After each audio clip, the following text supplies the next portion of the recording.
You believe it? This man hasn't left his house in 10 years. He doesn't work or socialize at all. Do you know how envy-inducing his day is?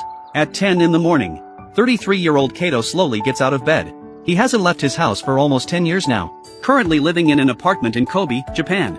In Japan, there's a social phenomenon called Hikikomori, referring to those who live in confined spaces and never work or socialize. After getting up, Kato calmly eats breakfast, which hasn't changed in 10 years. It's always milk with cheese toast. Kato graduated from the prestigious University of Tokyo in Japan, but he couldn't find a satisfactory job afterward, missing out on the prime time for job hunting.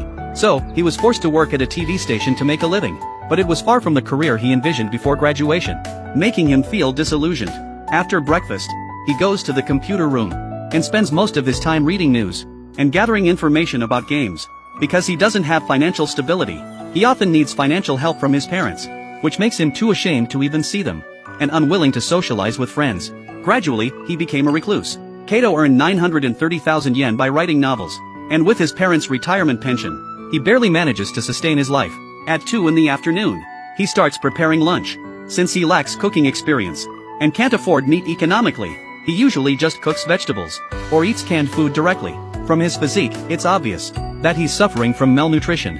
After lunch, he immediately immerses himself in writing again. After finishing his afternoon work, Kato takes half an hour to exercise, then eats some snacks, and drinks a cup of yogurt.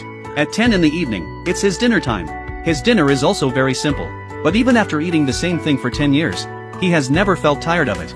After dinner, he continues to work busily.